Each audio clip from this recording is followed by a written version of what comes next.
It's a new episode. Oh my gosh. This is a really on the road episode. Oh. All right.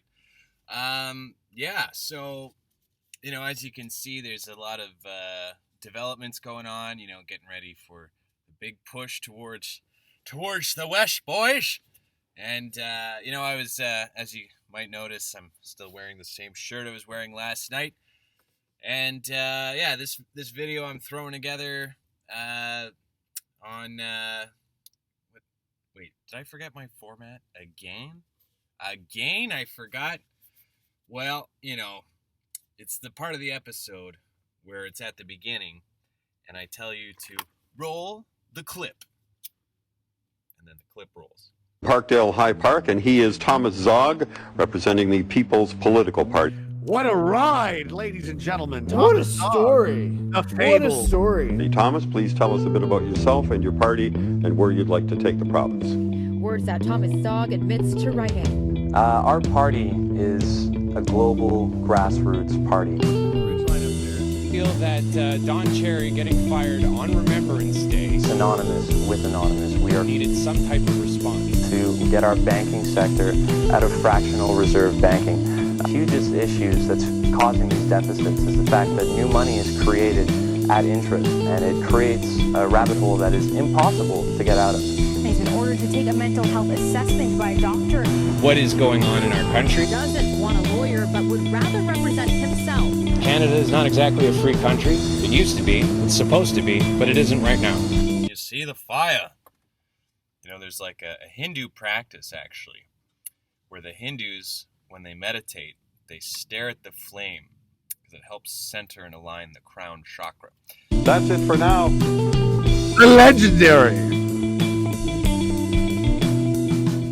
And we're back! All right, how's everybody doing? So this episode, we're going to dive into an unpopular Canadian hero currently, but a hero nonetheless. And of course, I'm talking about Justin Bourque. Oh my goodness, did we just get on all of the RCMP and CSIS radar? Well, good. I hope that we can have a conversation, because Mr. Bourque was a warning, and he's a warning that you have clearly ignored. So I'm going to just level with you guys, and because here's why I'm going to level with you guys, okay? Here's my position on it, people that are surveilling the Plaid Army on behalf of the Canadian state. The more of your guys that we get through to, the less of them we'll have to engage in combat with when the big push finally happens. So, just so you know, we do have agents in all of your organizations as well. Patriotism is a flame that will not be extinguished in this country, no matter how hard you try. Now, I'm not saying that the officers that Mr. Bourque slayed were necessarily guilty, okay? I want to make that very clear as well. But just as Mr. Bourque states, And it's all about whose side you chose. And they chose the wrong one. You guys chose the wrong side, essentially. And I know that most of you don't understand that. So this is part of why, it's coming down to like this. The legal fiction of this country is broken. The magistrate, the judges, the lawyers, they're corrupt. They're nakedly corrupt. And so they derive their power from the persons who are willing to enforce their corrupted legal system. That's you guys. So I'm not saying I want anarchy. I'm not saying I don't believe in law. Okay, I do believe in law.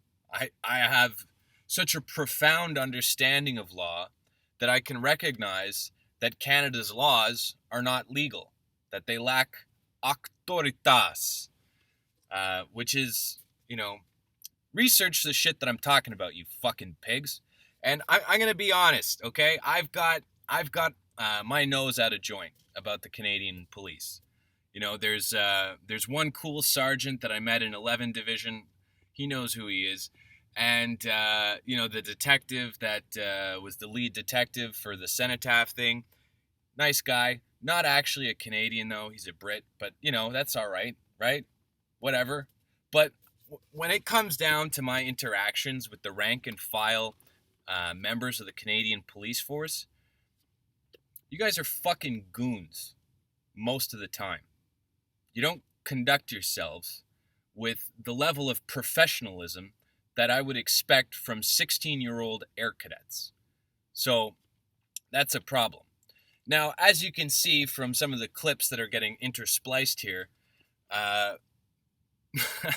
my disrespect for the persons that we could categorize as your colleagues is well-founded, not only based off of my personal experiences, but based off of, look at all this shit you guys are involved in. Shocking arrest of an RCMP officer in Ottawa. He's accused of beating and sexually assaulting an 11-year-old boy. His wife is also facing charges. More from Jacques Barbeau. Fredericton Police Force went down to Moncton to help out.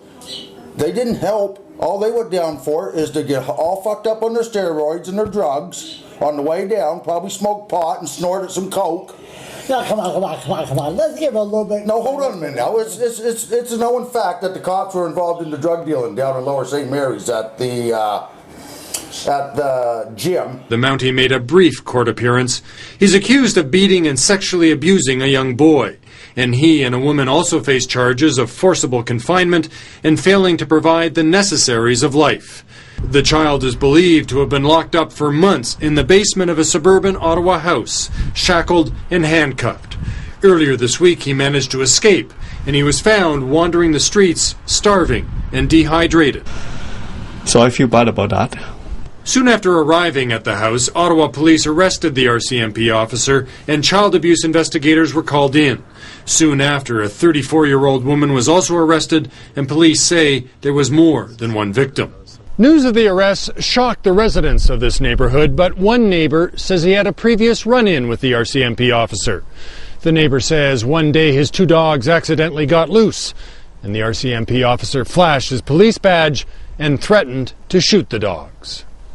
The RCMP won't say much about the accused, other than he's been suspended and has not been on active duty since May of 2011.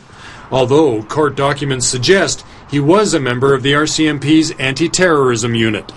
A lot of the details about this case can't be reported because of a publication ban. There was 2 or 3 cops involved in that. Oh, that was a known fact. We're talking about Operation Jellybean? Yes. Yeah, but we're talking... Do you think the cops have changed any? I had a retired SWAT operator explain it to me like this. 50% of the cops out there are good cops, and those are the cops that I'm speaking to. Please join us, work with us, okay? The good cops, we need you. We need you, and we want a legal fiction that's set up in a way that it isn't ridiculous. I think you guys should be able to carry your firearms when you're not on duty. Just like a lawyer is bound by a moral and ethical standard that continues on that person when they're outside of court, or, you're not just a lawyer when you're in court. You're not just a judge when you're in court. You're a judge when you're on the bench and when you're off the bench. You're a judge until you retire. Just like you're a cop until you retire.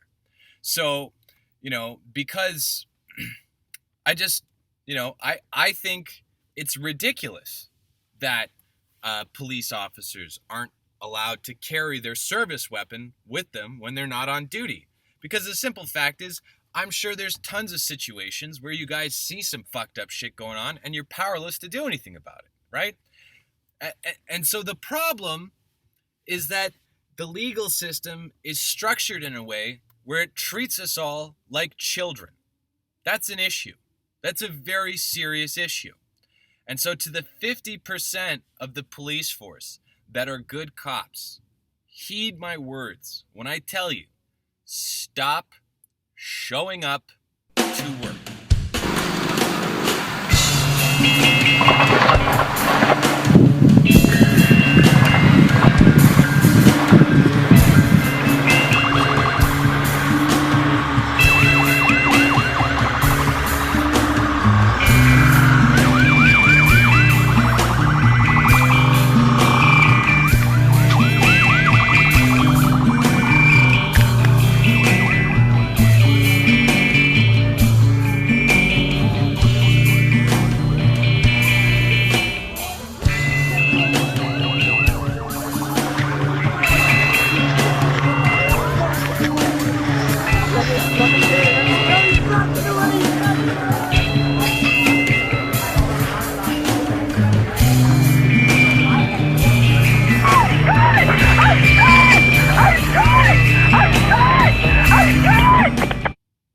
Okay?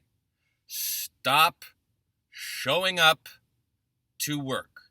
We do not want innocent, good cops to be engaged in combat against the civilian population that wants to replace this broken legal fiction with something better, right?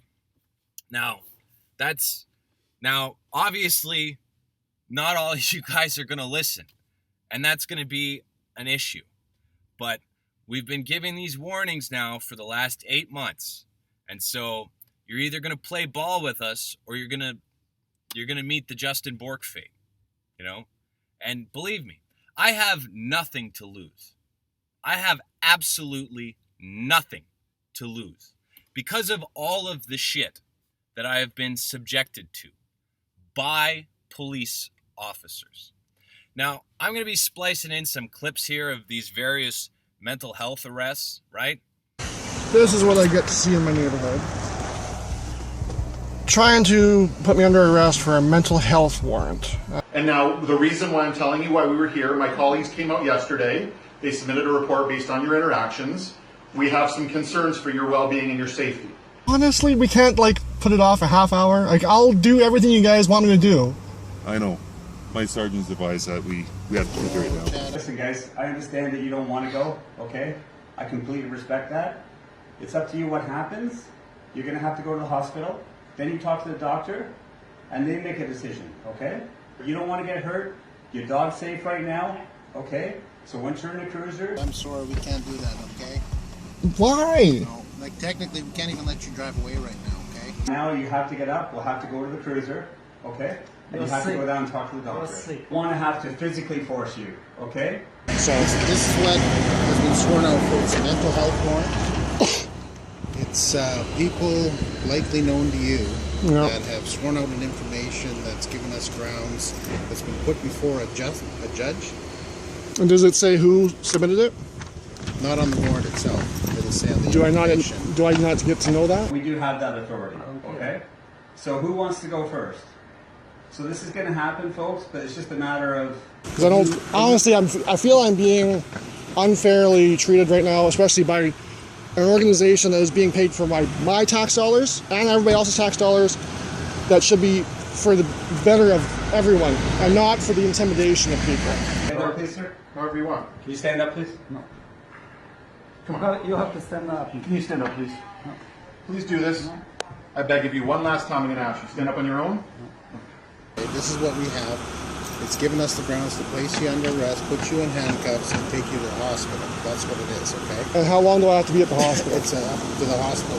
Once you're there, it's into the hospital's hands, and we've got to say that to make sure that you get assessed. Now, isn't there a requirement that I have to show that I am a threat to myself or others? You have to explain that to the judge. No, babe. You have to explain that to the judge. No, babe.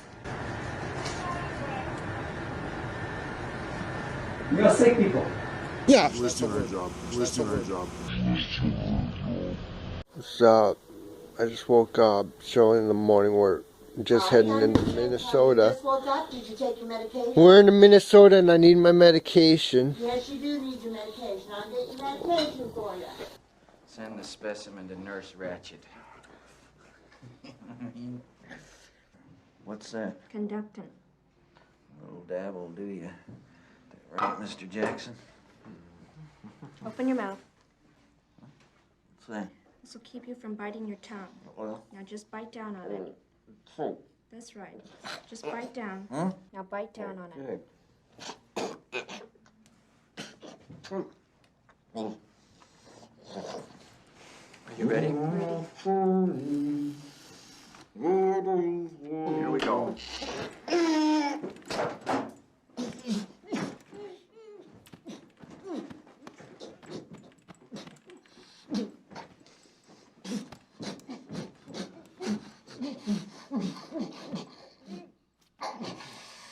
We will be implementing further restrictions on organized public events and social gatherings.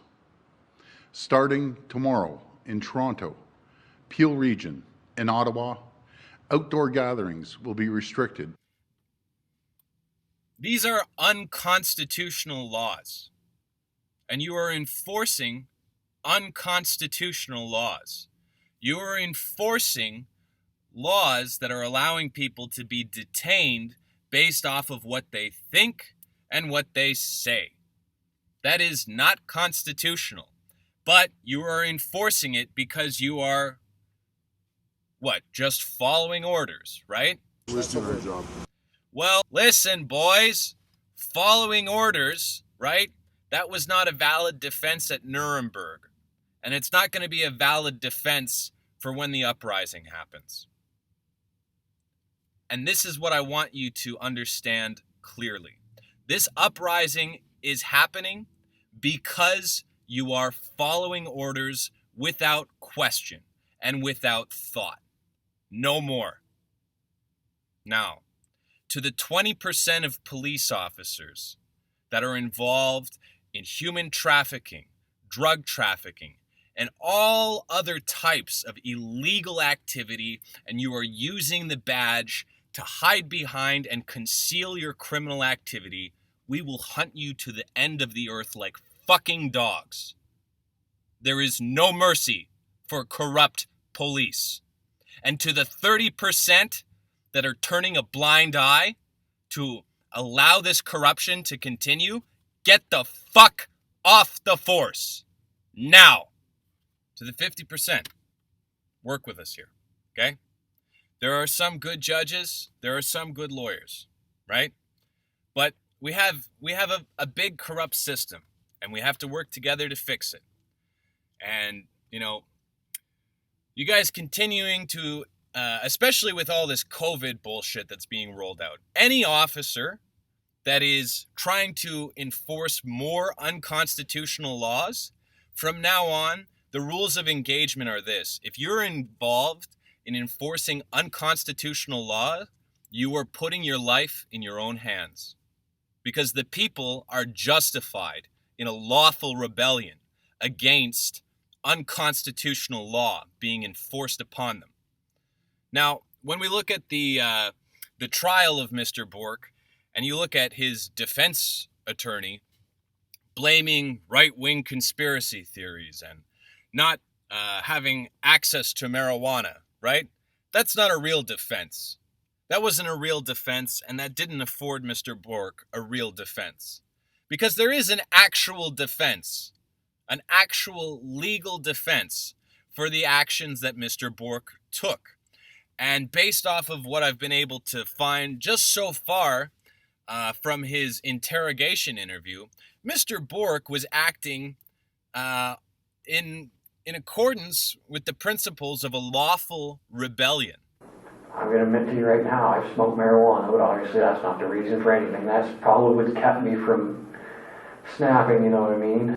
Well, honestly, I know this is going to sound really messed up, but I actually felt pretty accomplished. I know you probably think that's really sick, but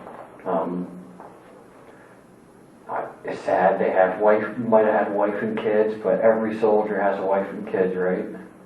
And it's all about whose side you chose.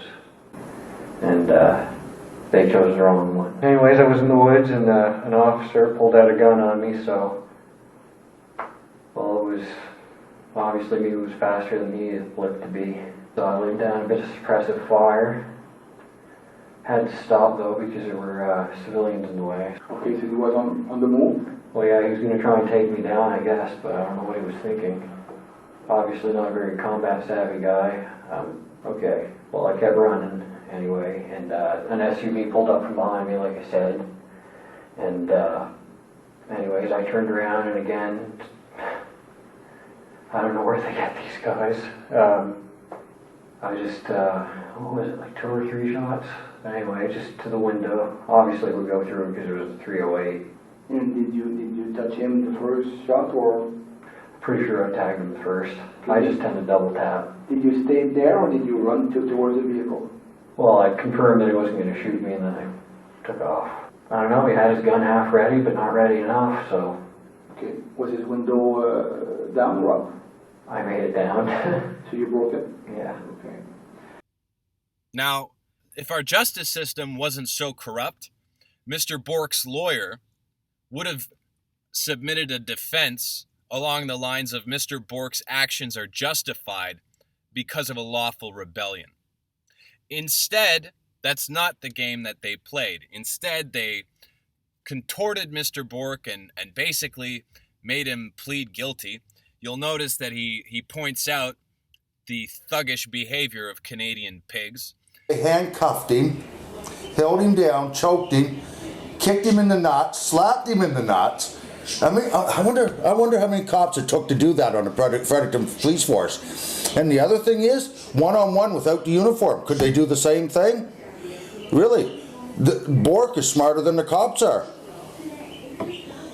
Because their intelligence level is very low. It took 7, 8, 10 cops to beat a 24-year-old male. And he surrendered.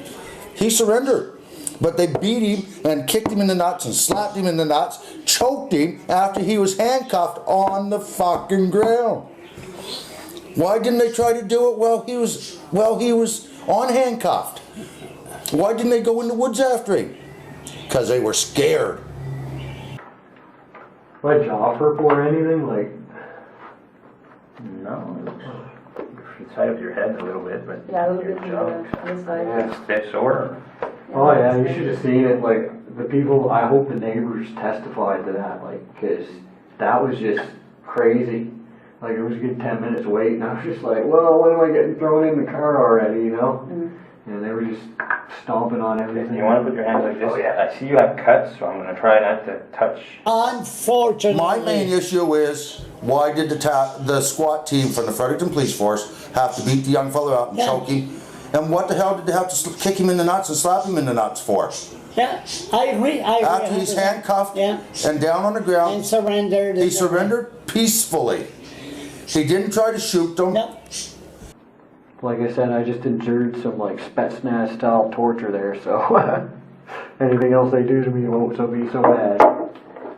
Tell me if it hurts, okay? Don't worry about it, man. I don't want to hurt you or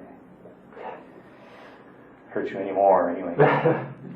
You're a good man. And that's the thing. You are pigs. You are pigs. You are pigs. You know why I call you pigs? Robert Picton had a pig farm, right? And all you fucking pigs like to go there for barbecues. What the fuck are you involved in? Now that's the problem. It's all in the brass. It's in the leadership. And there are some fucky things going on with some of the guys on the street as well. But these are the facts. And this level of corruption is so severe, there's no way that we can sort out who's a good cop and who's a bad cop. So, we're asking the good cops to stop showing up for work. Now, I know that there will be some good cops that don't heed this advice, and unfortunately, they will become casualties. But this is the reality of how fucked up things have gotten in this country. And really, it's because of the magistrate and the corruption within the magistrate. And so if you guys are going to continue to play ball with a corrupt magistrate, this is what the outcome is. Okay?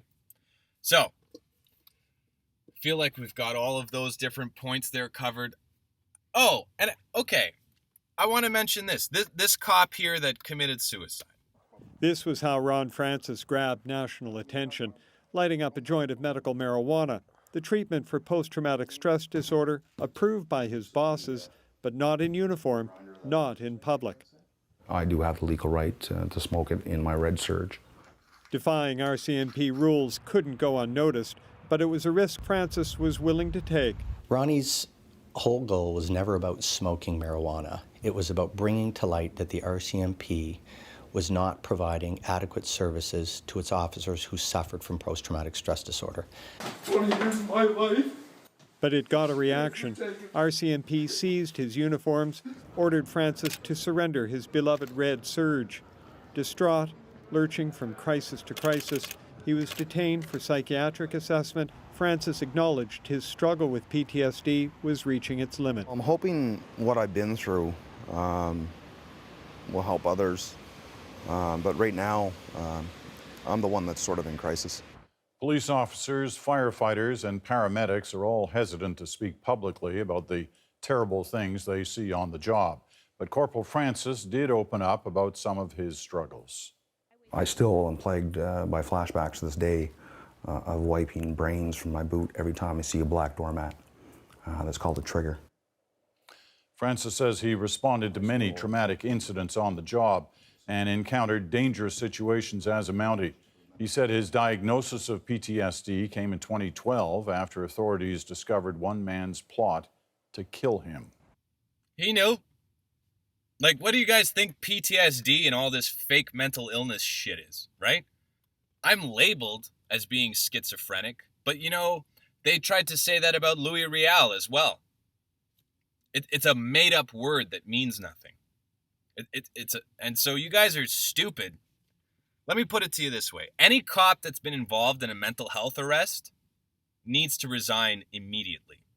Every single cop that has been involved in these unconstitutional arrests for the last 15 years in this country, you will be hunted like dogs.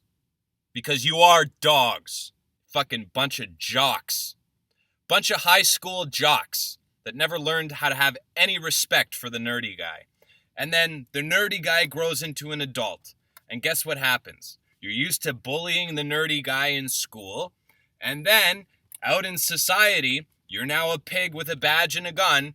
And there's a nerdy guy. And you get to bully him. And you get to be carting him off to the funny farm. Right? Bullet. That's how it's going to have to be. That's how it's going to have to be. And by God, I am not joking.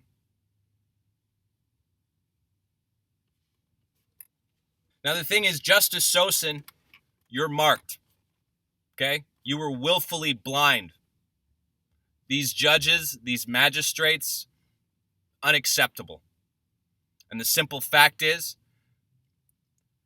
if Starbucks and McDonald's and Tim Hortons, they're all essential services, but the justice system is not, okay, well, thank you. Continue to stay the fuck out of our way and acknowledge that your justice system has slipped into disrepute and is no longer valid. That's why we have a new constitution, and that's what gives us the color of right for our lawful rebellion. Now, you can be part of the new system or you can resist. And if you resist us, we will not be merciful because we don't have time. Okay? So you make your choices. Okay? I've made my choices. And believe me, my faith in God, right, makes me unafraid of death. I go to bed every single night as if the day that I had just lived was my last. I don't care what you do to me. My words will live on. You see the distant flames, they bellow in the night. You fight in all our names for what we know is right.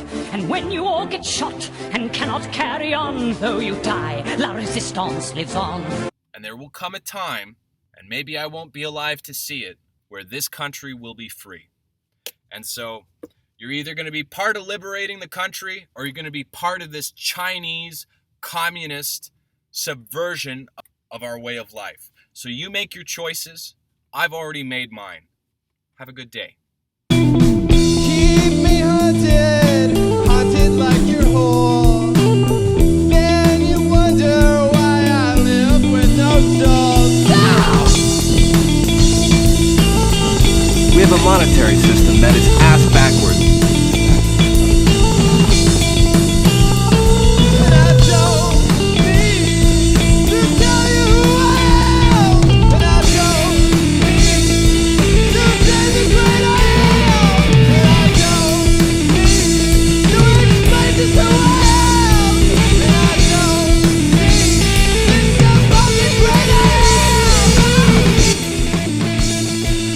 I don't think our government has Canadian interests at heart. Canada shall have a death penalty, and it will be applicable for 2 crimes: sexual assault of a minor and treason. They're saying they want to bring forward a universal basic income.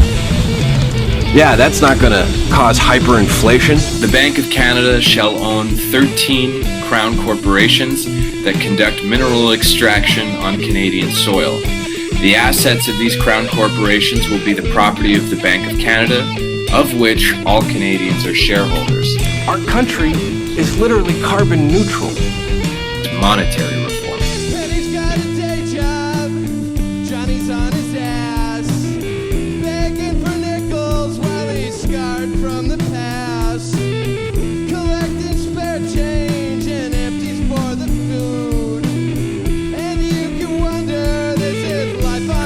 The Bank of Canada will, as is written in the Bank of Canada Act, control the country's supply of legal tender.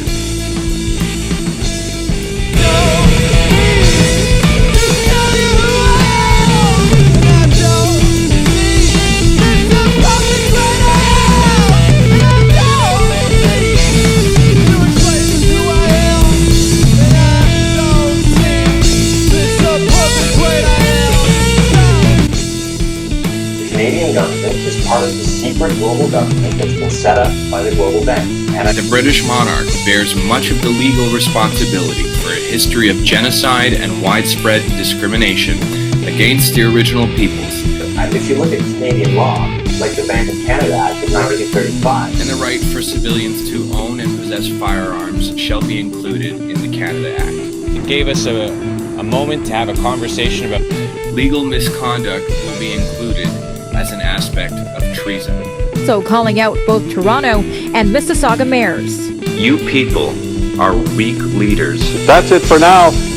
People love you. They come here, whatever it is. You love our way of life. You love our milk and honey. At least you could pay a couple of bucks for a poppy.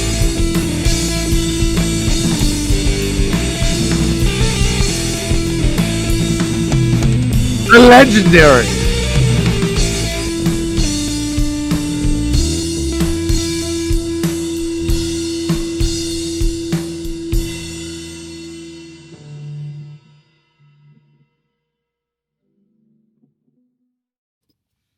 Obviously, I'm going to be editing all of these fuddy-duddy things around so it's more coherent than just general rambly me.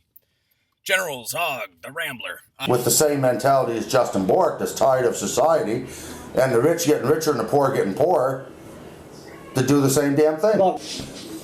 How long is it going to take before a bunch of them get together and decide, hey, I'm going to take out a whole fucking police force? Anyway, it just shows the mentality of the city police, and it's time to get rid of the assholes.